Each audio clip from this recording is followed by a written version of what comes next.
So we've got a big topic on the EPA's recent ruling, the AIM Act, that was published September 20th. And the goal of this legislation is to reduce HFCs by 85% by 2036. Do you see any benefits that will occur because of the regulation? You're unlikely to hear this from an end user. When I was an end user just 2 years ago, I never would have admitted this, but I do hear from end users all the time, from operations managers out there. It makes it a lot easier to get the money that you need for refrigeration and operation when things become mandatory for compliance.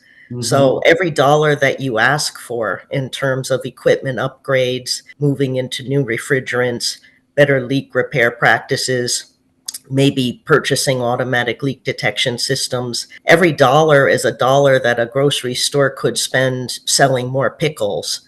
And frankly, selling more pickles usually wins in that equation. But nothing is more motivating or ends that conversation quicker than saying it's an EPA compliance requirement. Boom, that's it, right? You know, if it's mandatory, if it's illegal to not do it, if you're breaking the law not to do it, the dollars are there for what you need. Making something a compliance requirement definitely makes your operations managers' lives easier in terms of getting the funding they need to do the right thing. Because let's face it, most people do want to do the right thing. Sometimes people feel like the EPA attitude is that everybody's out there on Friday night drinking beer and deliberately venting refrigerant, in their stores. Nobody's doing that, right? Everyone has to live on this earth. Everyone wants to be a good steward. And frankly, refrigerant costs money. Nobody's deliberately out there venting it. But it is a challenge to get the dollars that you need when you're in constant competition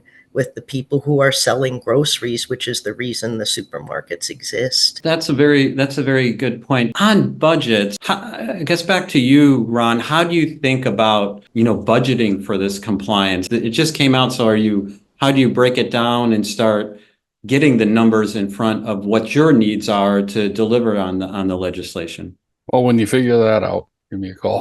So really what we've done, because there was so much question leading up to this part of the regulation, and there's still so much question leading up to individual state regulations. Really, we are, instead of trying to aim for that moving target and trying to figure out where we're going to need to be, we're looking at it from an end goal, further down the road and then moving backwards. So we've got systems that we don't have the contractor supply or the material supply to change all 150 locations and all the fuel sites to CO2 systems. I mean, it's not even feasible at this point to be able to do that. So how do we bridge that gap between now and 2040? So really we're looking at where can we lower our GWP the most that we can, convert into a 448 in the systems that we can, or 134A in the systems that we can, that we know we've got the lifespan on. Other systems that are older, we're looking at, can we move into CO2 or A2L condensing units and self-contained R290 cases, different things. So we're looking at multiple different ways to change the way we do things to be able to get to the end goal, because really the end goal of all of it is to stop the use of HFCs. Basically looking at the end goal and working backwards and saying, okay, what can we do now that's going to get us to there?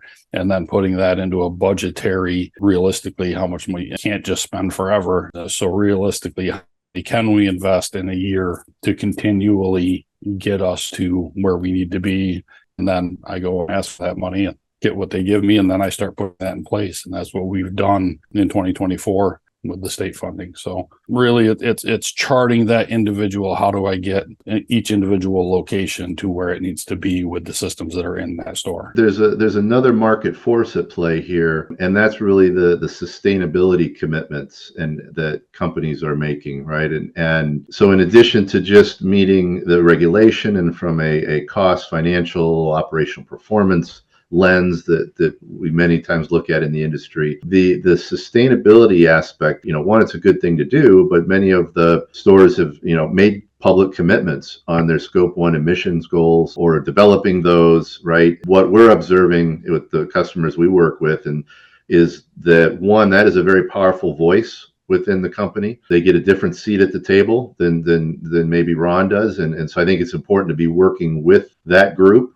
And the interesting thing, back to our reporting and Ron's comments about really understanding what's at play, it feeds into that as well, right? It feeds in the ability to report on Scope 1 emissions, what good work you're doing, and what sustainability goal progress you're making and how you're impacting the environment. Maybe good or bad, but it is another force that is helping to drive this and substantiate the investment that's needed, one, to meet the regulation, but two, to do what's right for our environment as well. So then, simply kind of a summary. So we got a budget. There's a natural tension between sales and operations. And what can tip it to operations can be compliance, can be ROI, and can be ESG, kind of, that can help to be at the table to kind of tip more budget that way.